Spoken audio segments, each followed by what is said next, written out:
తెలంగాణలో phone tapping వివాదం ముదురుతున్నది. ఇప్పుడు పోలీసు ఉన్నతాధికారులుగా పనిచేసిన వాళ్లే నిజమే ఫోన్ ట్యాపింగ్ చేశాము అని అంగీకరించినట్టుగా వార్తలు వస్తున్నాయి. అంతేకాదు అప్పటి అధికారిగా పనిచేసిన వ్యక్తి అమెరికా నుంచి ట్యాపింగ్ చేసిన మాట నిజమే, అప్పటి ప్రభుత్వం చేయమన్నది చేశాం, ఇప్పటి ప్రభుత్వం విచారణ జరపమంటే విచారణ జరుపుతారు పోలీసుల డ్యూటీ పోలీసులు చేశారని అన్నట్టుగా కూడా వార్తలు వస్తున్నాయి. మరోవైపు మాజీ మంత్రి బీఆర్ఎస్ ముఖ్య నాయకులు కేటీఆర్ గారు మాట్లాడుతూ వెంట్రుక కూడా పీకలేరు అనే పద్ధతుల్లో మాట్లాడుతున్నారు.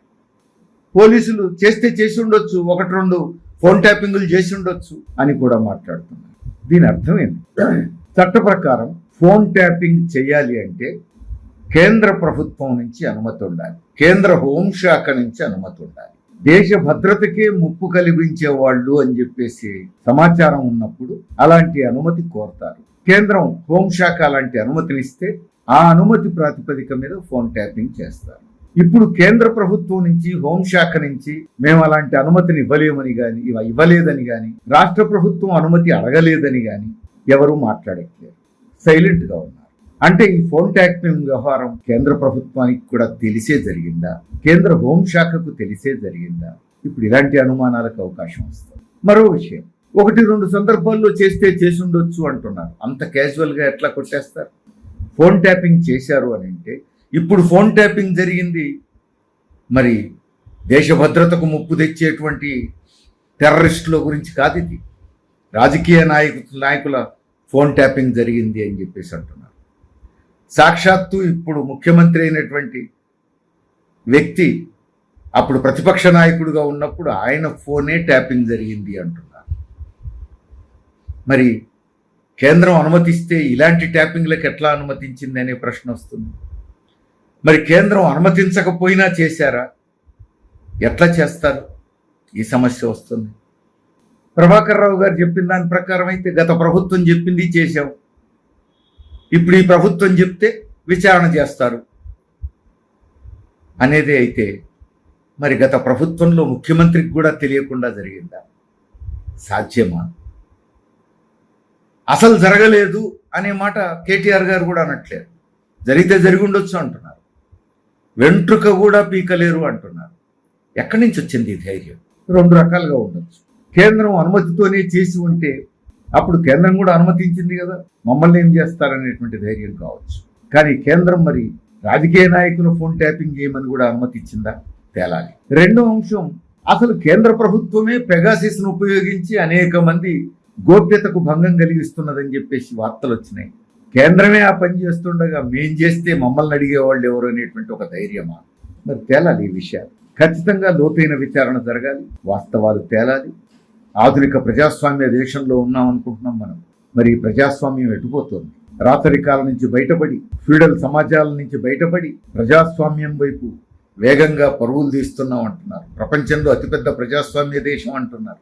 ఇలాంటి సమయంలో, ఇలాంటి దేశంలో గోప్యతను కూడా కబళించేటువంటి పరిస్థితి, వ్యక్తిగత గోప్యతకు అవకాశం లేకుండా చేసే పరిస్థితి, వ్యక్తి స్వేచ్ఛకు భంగం కలిగించడం, ప్రతిపక్ష నాయకుల ఫోన్లు ట్యాపింగ్ చేయడం, ప్రశ్నించే వాళ్ళ ఫోన్లు ట్యాప్ చేసేటువంటి ప్రయత్నం, ఇది మళ్ళీ నిరంకుశత్వం వైపు పోవటమే కదా, అత్యంత అప్రజాస్వామికమైనటువంటి ధోరణి కదా.